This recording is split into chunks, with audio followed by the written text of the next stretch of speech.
22nd of February, 9:23 a.m. The Old Bailey Defendants Antechamber.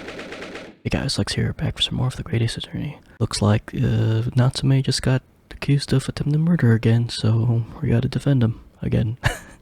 Alright, let's go.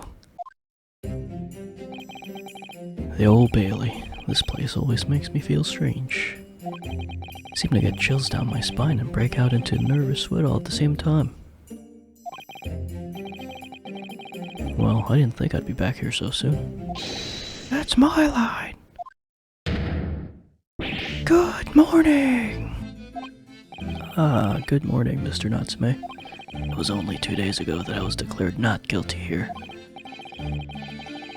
Yes, we somehow managed to prove he didn't stab Miss Green in the back. But now this?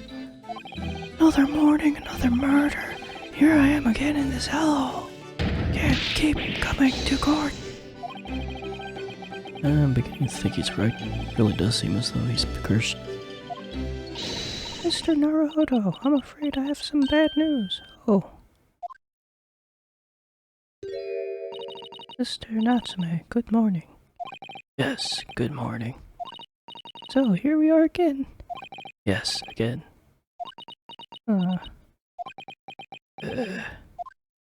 Judicial system, Miss Mekatoba Square, what's the bad news?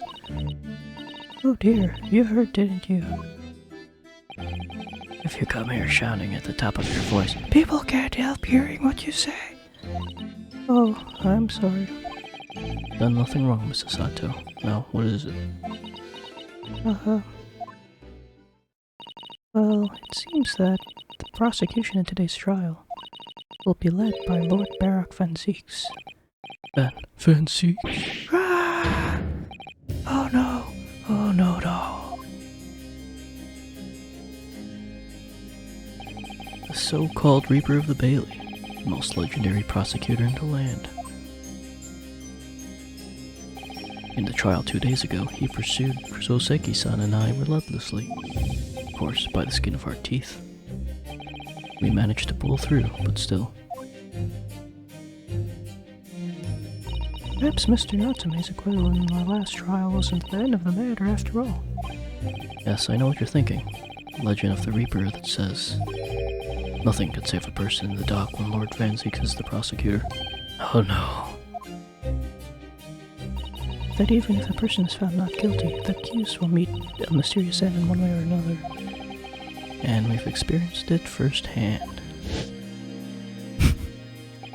The man we successfully defended met the most terrifying end after his acquittal, right here in the Old Bailey. Yeah, crazy. Well, do I have to put up with those ice cold eyes boring into my soul again? Cursed by evil spirits and now by the Reaper. Bearer of petrifying perils, potentially. Oh, if it's potentially. I guess you could appear to have hope, Mr. Natsume. Welcome, student, Mr. Naruhodo, Esquire. Yes? I'm innocent. You have to believe me. You more than anyone now. Don't worry. I'll be your steadfast ally every step of the way in this battle, I promise. And this promises to be a hard battle, I fear. Well, the trial's scheduled to begin shortly. We should move into the courtroom. Let's go. Oh yes, I forgot to say. I'm afraid we won't be able to make it. Mr. Sholmes, I mean. That's probably for the best. Oh. If he were here, I might be tempted to lend his help. That could be seen as a weakness.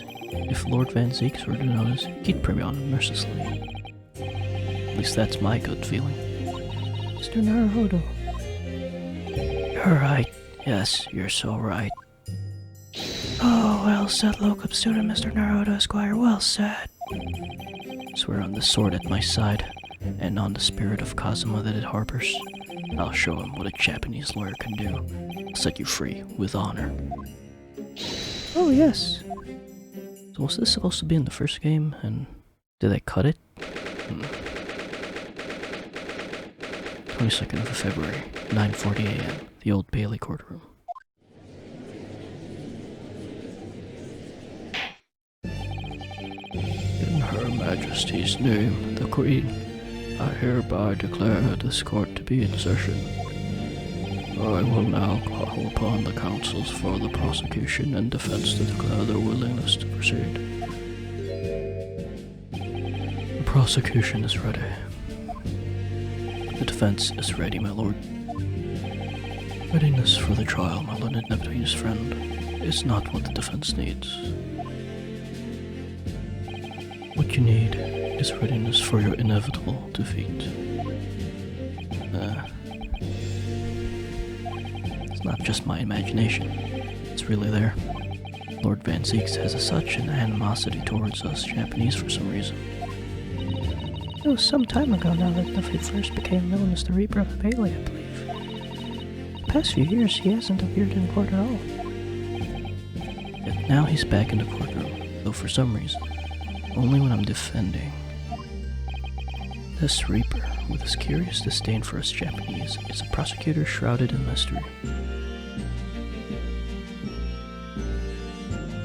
Still, this isn't the time to be pondering that. I have to concentrate on Soseki-san's trial.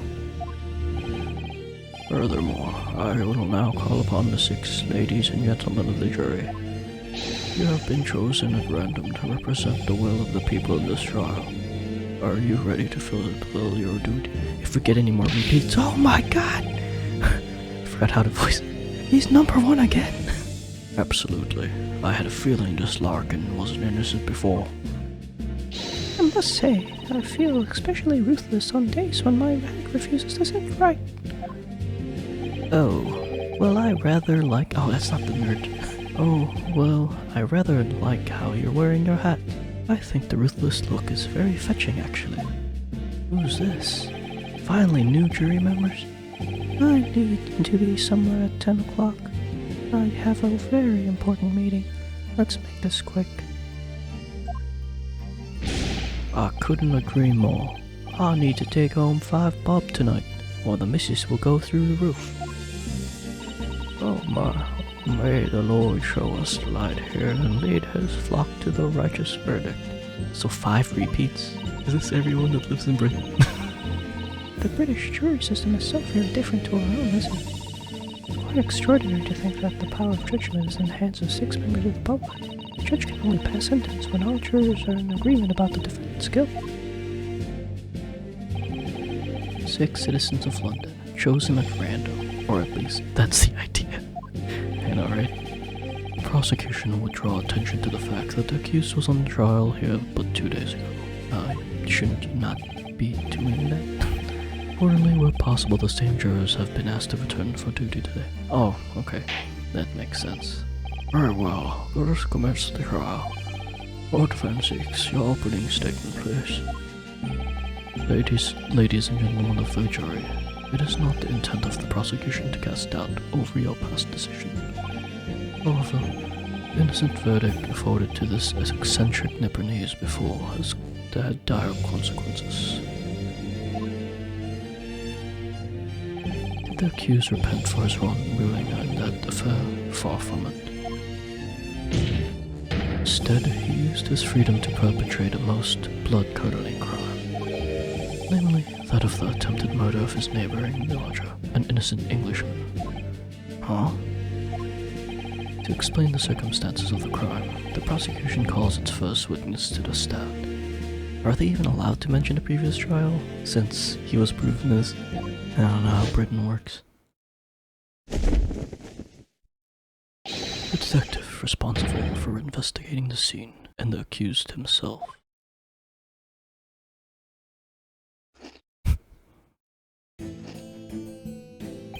Witnesses, your names and occupations, please.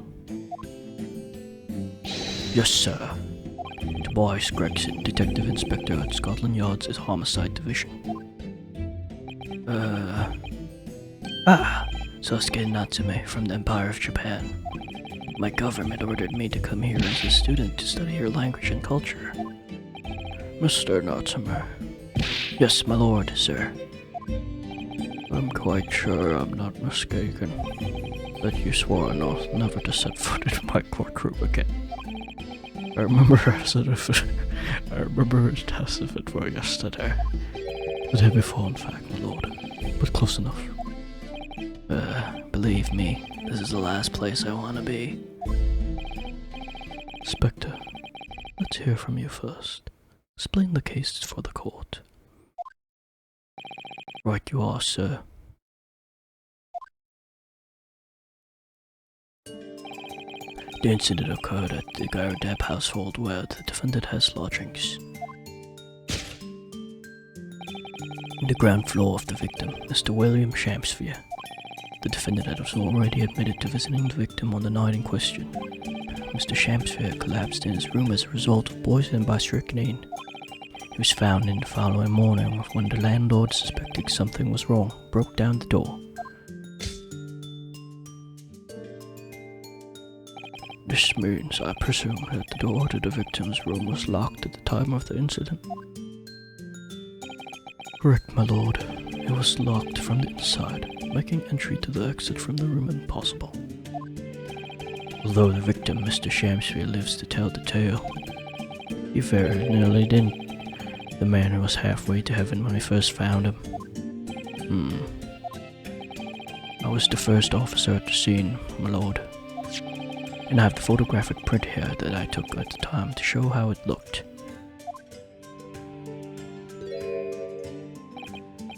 Yes, a chilling scene indeed. The man looks very much deceased. That's right, everyone present believed that exactly what it was.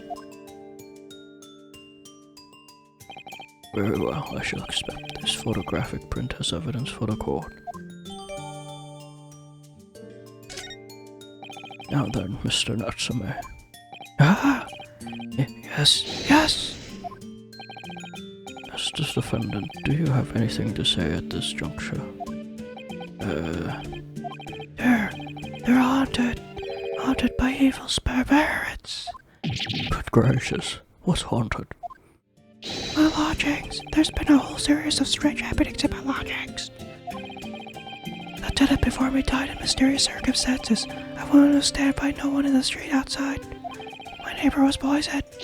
And me, what about me? I've nearly been killed countless of times. Killed, Mr. Natsume, how? Even on the fatal night it happened, when I returned from Mr. Shamspeare's room. I lit my gas stove and climbed into bed before long. The stove went out, and somebody tried to kill me. You must always extinguish all fires before retiring from the night, Mr. Natsume. But it's so cold. My runny nose would freeze. The point is, I didn't poison my neighbor. Oh, why am I being accused for this? Why is my existence so cursed? Thank you, witnesses. I believe I have a reasonably clear picture of events. If I could raise one more point, my lord. One more conclusive point. Conclusive? Go on. Fortunately, the victim, Mr. Shamspeare, has regained consciousness after his ordeal. He has named the true culprit. The poison consumed by the victim was administered in a cup of tea that he drank on the night in question. Tea, my lord, that was brought in the victim's room by the accused. The accused? Good grief. Order. Yes, that's the crux of his whole case. If Sasaki-san is innocent, then why? Why has the victim accused him? Well, Mr. Natsume, what do you have to say to this accusation? Good evening. Yes, I did take some freshly brewed tea with me when I visited Mr. Shamspeare's room as a gift. The public water pump outside always freezes at night, so I bought bottled water especially to make it. And this is the result. Never will I touch tea again. Never. Public pump was frozen, you say? That's not information we've heard before. That will do, thank you. Now, according to our laws, the defense must have the opportunity to cross-examine witnesses at least once. Therefore, I call upon these witnesses now for a formal testimony. I presume the prosecution has no objection. None whatsoever, my lord. Good. Then you will give your account of events on the night in question to the court now. Yeah. Yes, my lord.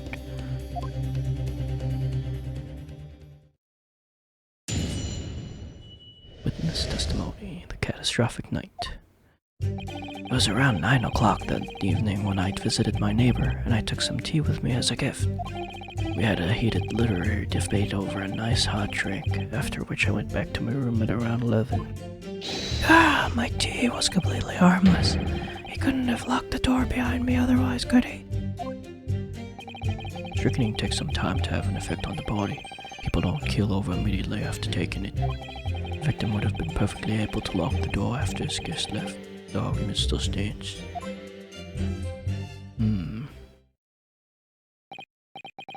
Yes, I see. It all seems relatively straightforward. Excuse me, but that testimony does raise one rather crucial point, I think. Mr. Natsume claims his tea to have been harmless, presumably though. Teacups have been examined for traces of poison, haven't they? Why didn't I think of that? Well, as it so happens, no. We haven't been able to. Did I hear you correctly, Inspector? Scotland Yard has failed to examine the suspect substance. How could you have overlooked something so important?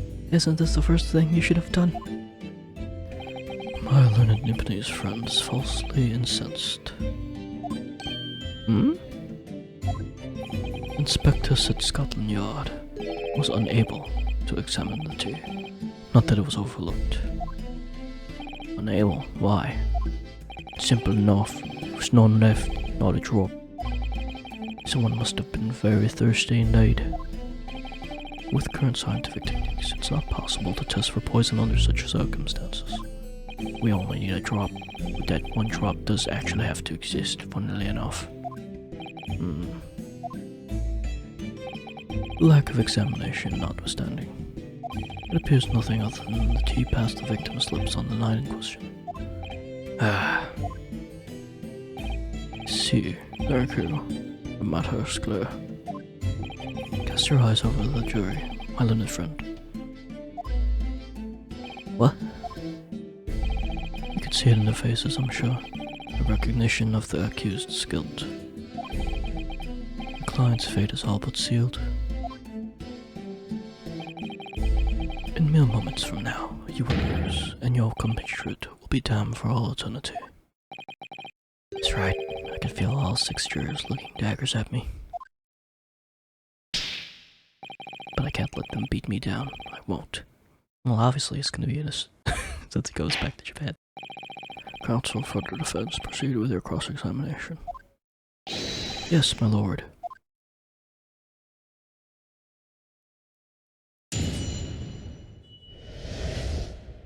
Let me see what evidence I have. Okay, can't click.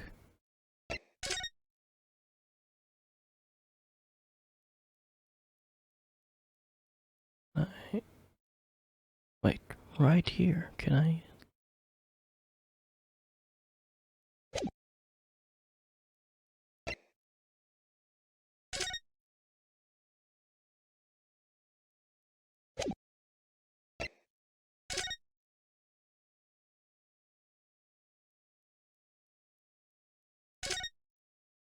Oh.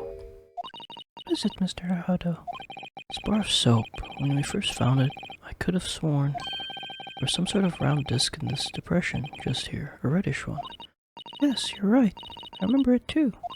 But now the depression is completely empty. Could the disc have gone?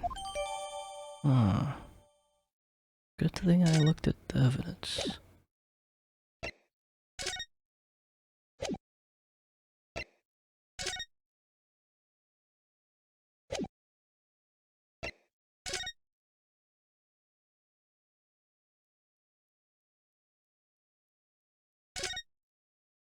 I'm right in thinking that these scales are a symbol of the defense in law, aren't they? Supposed to symbolize treating everything equally and fairly. That's why they're always in the middle, balanced. Equal measures on both sides. Recently, though, whenever I see a set of scales, I can only think of the enormous scales of justice. That's entirely understandable. They are such a powerful symbol in the courtroom, aren't they?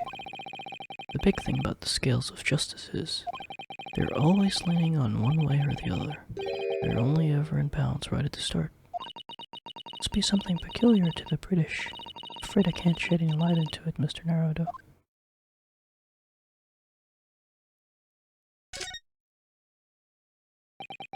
It's a very fine embroidery here that shows the name of the armband's owner. In this case, Kazuma Sogi. So I'm always carrying my best friend's hopes and dreams with me on my right arm here, just here, all the time. To be honest, it's something that weighs very heavily on me. Oh, I didn't realize it was such a burden, Mr. Naruto. Yes, I think that's why my right shoulder aches so much. Ah. Sure that's not to do with you reading in bed or the like?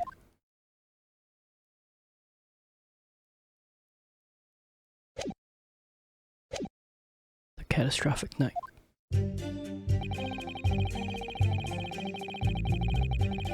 Hold it! Were you and your neighbor good friends then? Ah, no! Weren't friends? Not at all, not at all! Never, ever! A simple no would have sufficed. Then, why did you decide to pay him a visit? Mr. Shamspeare fancies himself as having great literary knowledge. As a fellow scholar of English literature, we found much to talk about together. Come now, no Nipponese could understand the finer points of English literature. And on the night in question, that was the topic of conversation as well, I presume. It was the day of my last trial when I was acquitted. I'd just arrived back at my lodgings when I ran into Mr. Shamspeare outside on the street. That was around 6 o'clock. Exchanged one or two pleasantries, but it soon turned into a heated discussion. He was on his way out at the time, though, so I promised to visit his room that evening at 9 to continue our debate. But did I have ill intentions? Yes. No, not one, not two, not any, not at all. Never, ever. Simple no would have sufficed, I feel. Then tell the court what did happen when you visited the victim's room.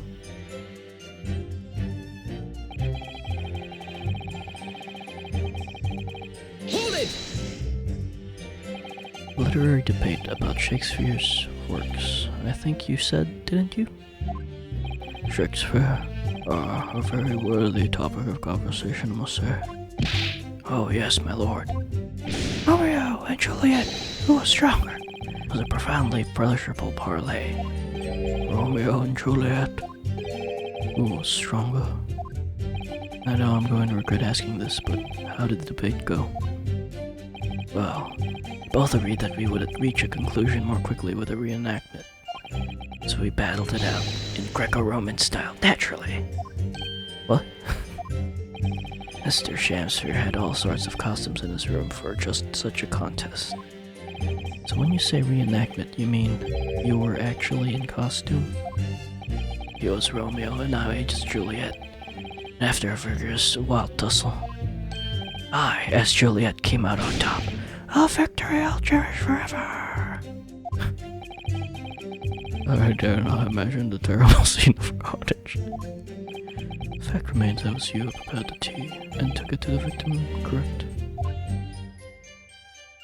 I boiled the water in my room and made a pot to take with me. I heard he was too poor to have tea himself, you see.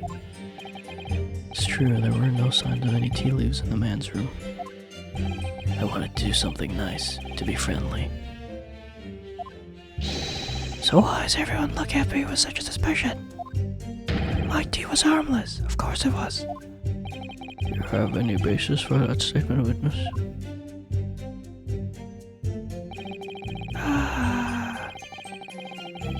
Hold it! Yes, there was not a drop of tea left in the victim's room anywhere, was there?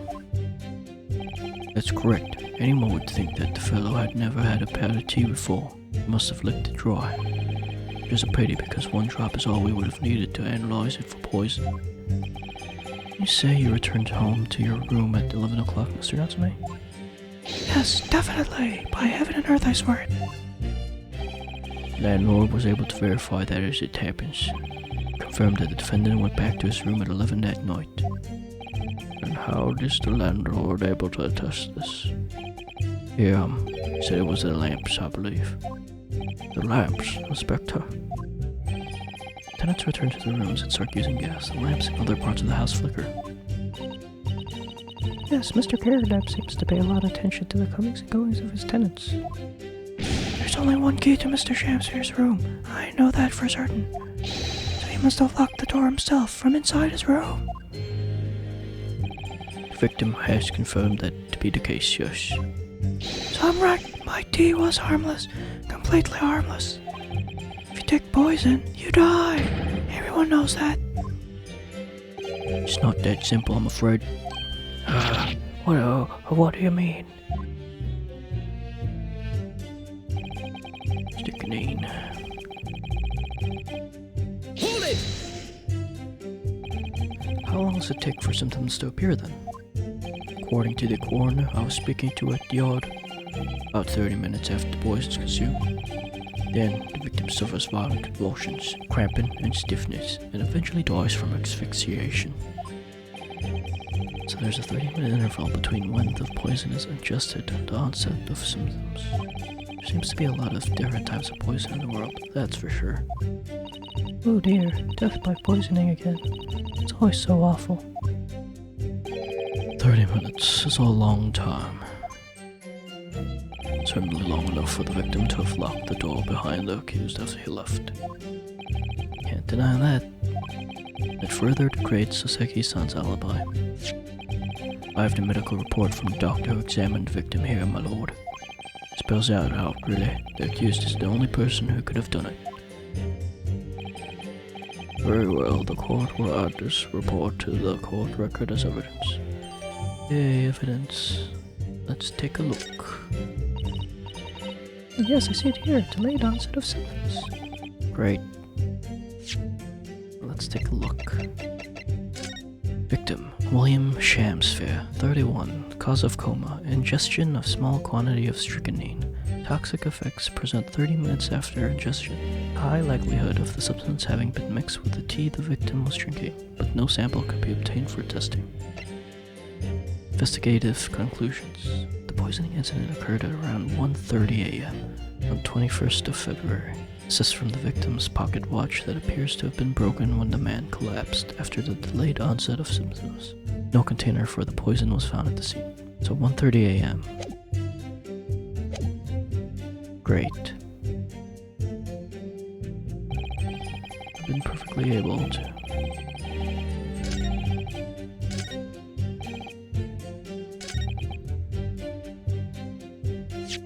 Got him. Objection! Mr. Natsume, you say it was 11 p.m. when you left to return to your room, correct? Yes! And Inspector Gregson, can we rely on the information in the medical report unconditionally? Of course we can. There's no problem with that report, sunshine. Actually, I think there's a very big problem. Because there's a chronological inconsistency between it and the defendant's testimony. What? What are you on about? According to this report, the victim must have consumed the poison around 1:30 in the morning, and yet the defendant, Mr. Natsume, left the victim's room at 11. Yes, that's right. There's more than 2 hours of missing time there. You could have probably left it in there. In other words, if there was poison in the tea that Mr. Natsume brought to the victim's room, how could the victim have fallen ill to 2.5 hours after the defendant left?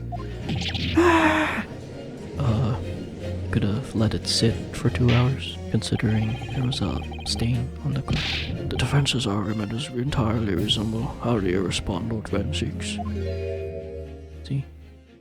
Van Zieks gets it.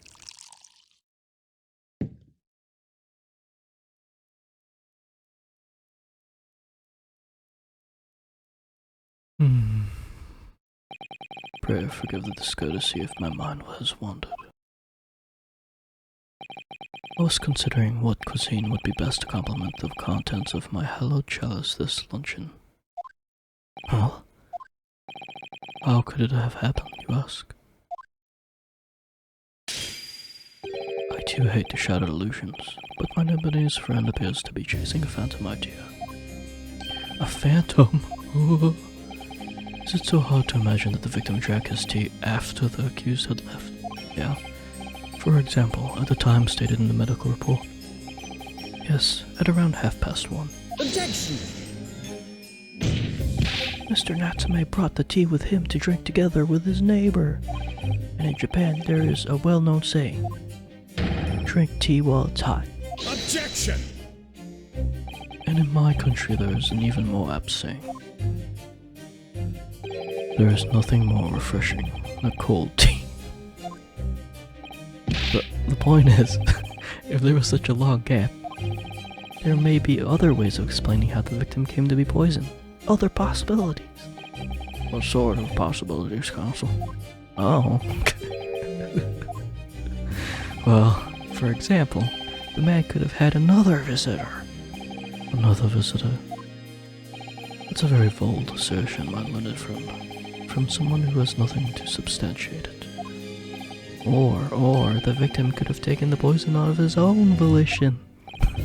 You suggested this may have been a suicide, Counsel. Objection! Mr. Shamspeare has categorically denied suicide. The idea can and must be discounted. Objection! Can't trust him. Who's acting? But he could be lying.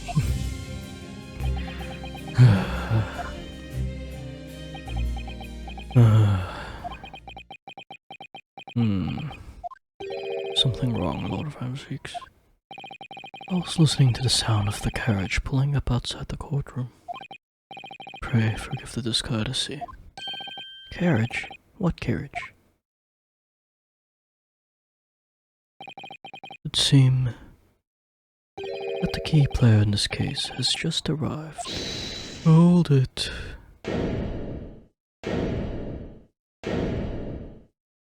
Who is it? Out, brief candle. Life's but a walking shadow. A poor player that struts and frets his hour upon the stage, then is heard no more.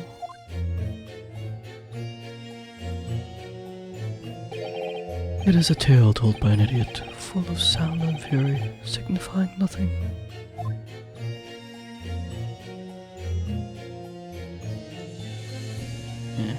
Try to kill them.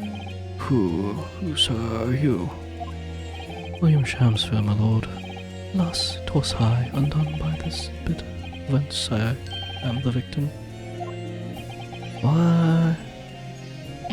What is he doing here? He poisoned himself so he could get an acting gig. He's doing this for publicity. The prosecution seeks to call this gentleman to the stand. With this testimony, my learned friend's futile resistance will be utterly crushed. Calling him a witness? Very well, counsel. I grant your request with interest. I'm curious to discover what the court shall hear from the victim herself.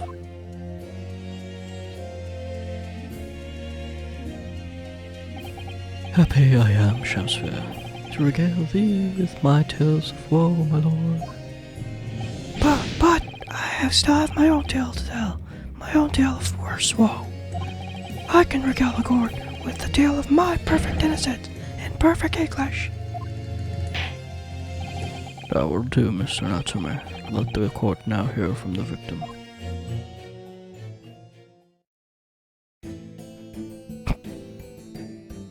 Who's this guy? Alright, so that's Mr. Shamspeare. Who's the other man beside him? Yes, I feel sure that we've caught a glimpse of that man before. State your names and occupations for the court, please, witness. A writer of words so sweet that they do scent the breeze, an inventor of ideas so profound they compose the earth.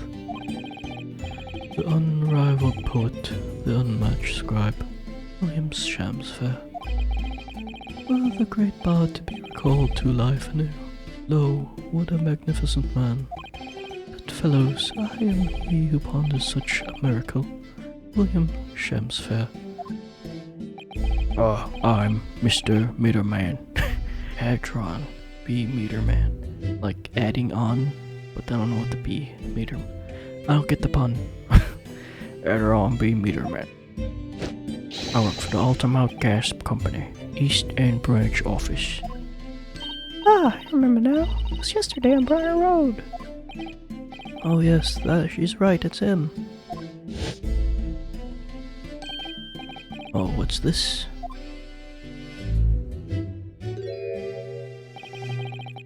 What's that man doing over there? He looks like he's trying to see into Seki-san's lodgings. Something wrong, Mr. Naruto? Excuse me, could we have a word? Peace.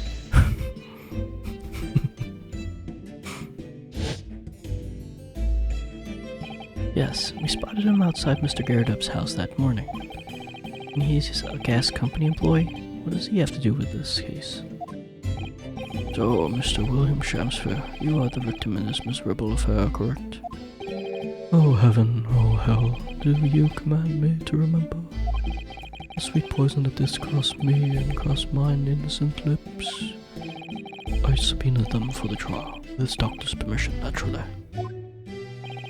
Hearing the testimony of the grieved will remove any room for doubt from the jurors' minds, I'm sure.